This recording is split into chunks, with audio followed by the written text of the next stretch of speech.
Okay, this is what happens when you try videos on your Microsoft Surface for the first time. So I appreciate your patience with me. This is video number 3.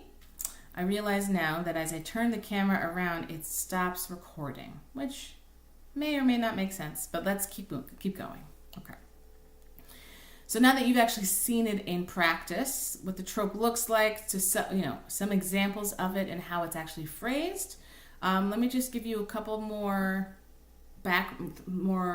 reasonings as far as music goes. Why the music itself. We've talked about the functions of pronunciation, of accent, of punctuation, phrasing, but music, which really ties all of this together, is a really big piece of it.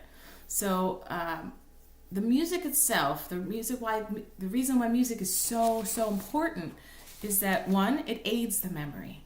I can't tell you how many times I've listened to songs that I love millions and millions of times in a row, where I've then now have learned the words. And even doesn't necessarily have to be from a year ago, but when I was 5 years old, and it's been a couple of years, and I still remember the word because my memory, thank God, is still functioning. So I have the power of memory to help me sing those words that I've sung when I was a little kid. Again, it helps with pronunciation. Sometimes the way in which artists emote their music, they pronounce words in a certain way, and that does help the musician or the listener translate the music that they're singing. Also goes along with phrasing, right? How you phrase a certain element of a song. So this is just a reference that lately I've been singing because I do enjoy the artist Cardi B, and I love that she did a little mashup of Celia Cruz's I Like It Like That. So the song itself, I like it like that. That's a phrase, right? And if Cardi B were to say, I like it like that, I like it, like, it changes the flavor, it changes the whole interpretation of the song. So phrasing and music is equally important. And then the biggest one of all is something called chidur mitzvah. In Hebrew, we translate that into beautifying a mitzvah, a commandment. And it's basically beautifying something holy, elevating an act to make it pleasing to God. And there are a lot of different things that we do that are examples of chidur mitzvah. So for one, putting a beautiful special cover over the Torah. We at Ohev Shalom have wonderful women who have created and sewn these gorgeous silk, colorful Torah covers. And there's meaning and interpretation behind them. And I'm sure with a lot of different synagogues, there's, you will see gorgeous Torah covers. So that's one perfect example of chidur mitzvah. Any decorative ritual items you have around the house, like a Seder plate, if you hang them up, if you display, like candlesticks. I have our candlesticks and our whole Shabbos get up outside as on display for everyone to see whenever they come to our home. And it's a sense of pride, identity, right? Any mezuzot that you display in the house, some people enjoy clean, simple mezuzot, but others like to decorate them and use it as a way of expression. In my office, I was gifted a beautiful mezuzah that had musical notes because I'm a musician and it expresses who I am. So in addition to doing a mitzvah of hanging up my mezuzah, it's also a chidur mitzvah because I made it something personal and beautiful. Okay, so those are just some examples of chidur mitzvah, and chanting the Torah is an example of chidur mitzvah. The mitzvah itself, hearing the Torah being read. So you as the reader, while you're doing a beautiful honor in chanting the Torah itself, you're creating a mitzvah for someone else, which I think is even greater.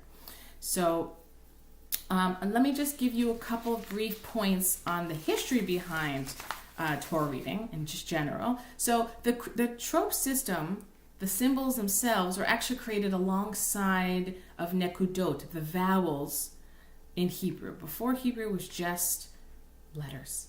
And these were created by Masoretes. These were Jewish scribe scholars between the 6th and 10th century, and they compiled this whole system that we still use today. Now, our Torah scrolls, in fact, became way before this system was invented. So we have kept the tradition of keeping the scrolls as they are. So as we learn Torah, you're going to realize that the first step is making sure we know the Hebrew. Second step is to chant the music alongside the Hebrew. And the third step will be to read out of a scroll that just has the Hebrew. So just like a song, you memorize the music of a song, but if you had the lyrics in front of you, you'd be able to read it that much more. You don't have to rely necessarily on memorization, which is my goal for all of you, is to learn how to do this, not by memorizing. And if you have read Torah before and you've relied on a recording, my hope for you is that you rely even less or not at all on these recordings. Maybe as a resource for your studying, but not exclusively, right? Okay, so the system we just talked about, created by the Masoretes, and so the first appearance we have in the Torah is in Exodus 24:7, where Moses actually reads the covenant, the record of the covenant, out loud to the people, right? So we know the covenant to mean that probably it was just the 10 Commandments and any other things that maybe Moses and God had started putting together. Our next moment in the Torah where it mentions Torah reading is in Deuteronomy 31:10-13. And it mentions that once every 7 years, pretty much during Sukkot, God's teaching will be read aloud in the presence of all Israel. So Sukkot is a wonderful, fantastic holiday in itself. But now we have the mitzvah of every 7 years listening to the Torah being read. And past the Torah, it goes into the book of prophets. We have Nehemiah, chapter 8, 1-3. And the priest Ezra has brought to the community together to hear the Torah on the 7th month of the year, which we now call Rosh Hashanah. And this is anybody who can understand. So my guess is that there were also interpreters at the time, but any man, women, child who could understand what was being read, everyone was gathered together to be able to listen to it. The next example is in Kings 2, 23, 1-7. And King Josiah of Judah made his request that everybody in his kingdom would be listening to the Torah being recited. And again, this is men and women and anybody who could understand. So that's a little bit of background, quick but background on the Torah itself. There are different ways in which we approach Torah in different synagogue communities. And I shouldn't say just synagogue communities, Jewish centers, Havurah, settings where people get together, and if they're thankfully lucky enough to have a Torah and to read Torah in a group setting, there's different ways in which people can read. We can read a whole Torah portion, which in Hebrew we call the full Kriyah, or the full reading, essentially. And then there's another way, at least in the conservative movement, we do something called the triennial cycle, in which we take a whole portion. So, for example, we are approaching Lech Lecha, the Shabbat, and so Lech Lecha would be chunked into 3 sections. And right now we are in the 3rd year, so we would read the 3rd last section of Lech Lecha. And next year we go to the first reading, and the following year the 2nd, and the following year the 3rd, and we just go back.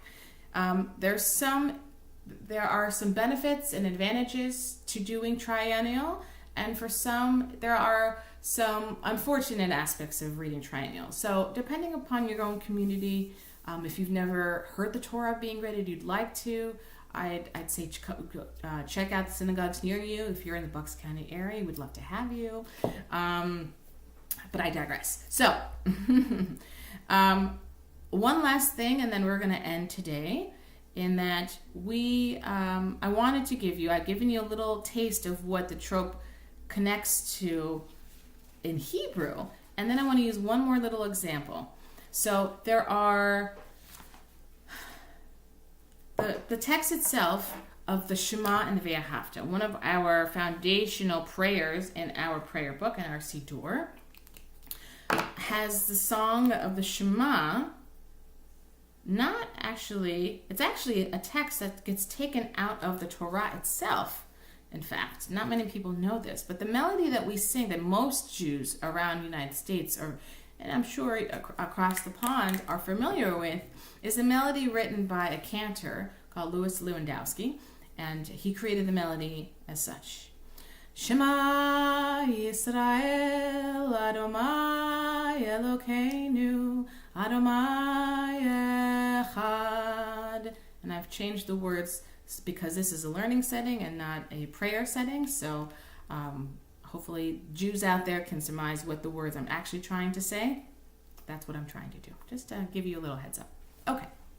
So that's a melody we all know. But that's a melody that was created by a cantor. But the cantor was very smart, and I think, this is my thought about this, is that when he was singing, Shema Yisrael, there's a slight little pause in the melody, and he's using the phrasing, I would imagine, with the trope, because the trope actually has the first two words sectioned off, and then the next four words are connected. Adonai Eloheinu, Adonai Echad. Those four words are a part of one separate phrase. So I would imagine he's a cantor. He's a very smart person. He's a clergy. He understands trope as well. So the way in which he wrote this lovely, beautiful melody we're all familiar with, there was purpose behind it. So this is how it sounds with trope. Sounds like this. Shema Yisrael, Adonai Elokeinu, Adonai Echad. There's even a slight pause between Adonai and Echad to emphasize that God is one, which is what it translates to. It's really quite fascinating. So, last thing. Okay, so if I turn the camera around, I found out, not going to work. So, what I did, very carefully, is write out three words that we're going to be using in our video throughout the series. We have three words that hopefully you're very familiar with. The first one being Shalom, and I've underlined in red where the accent is. So the accent for Shalom is under Lom. Shalom. The next word, Eloheinu.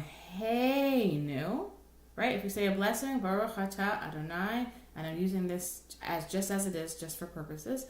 Eloheinu, accent being here, in the middle, and then a third word where the accent's at the beginning, Melech, right? So I'm going to be using these three words to help you understand accents and to sing tropes. So I am going to give you a little taste, and this is where we'll end. The Sof Pasuk word that I had mentioned to you prior, it sounds like this. Sof Pasuk. So the main melody of Sof Pasuk would be that Suk. And what we do with the trope is at the end, the trope will always be on the specified accent, right? So we already identified the accents for these three words. So the trope would be, in this case, it would actually be to the side, right? But that line that we were referring to, that meteg, would be here. It would be under here, and it would also be under the mem, under melech. So this is how it would sound for each of these words. If we were using a word that had the syllable at the end. Like I mentioned before, about 90% of Hebrew words have their accents at the end. And most trope, not all, most trope are designed for words in which syllables are at the end. The accents are at the end. So this works perfectly. So this would sound like this. Shalom. So that fits nicely. Now we have to put that same music of Sof Pasuk into the word Eloheinu. So it sounds like this. Eloheinu. You're still using the musical format of Sof Pasuk, but now you have to move the accent from the end to the middle. And again, the trope is going to tell you where the accent is. And if it's a word at the end, like Sof Pasuk, you will have the metek, the line, the secondary accent to tell you where to sing it. And here, finally, a melech, this will be interesting. So again, the trope sounds like Sof Pasuk. So it actually would sound like this. Melech. You don't need all the extra one sound notes prior to suk. You just need that part. So again, I'll sing it one more time. And I encourage you at home to sing these three with me. Try it. When we're done with this video, try singing them all.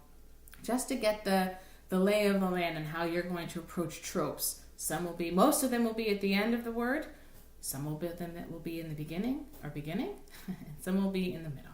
So again, it sounds like this. This is the version of Sof Pasuk. Shalom Eloheinu Melech. Okay, everybody, I'm looking forward to seeing you guys next week.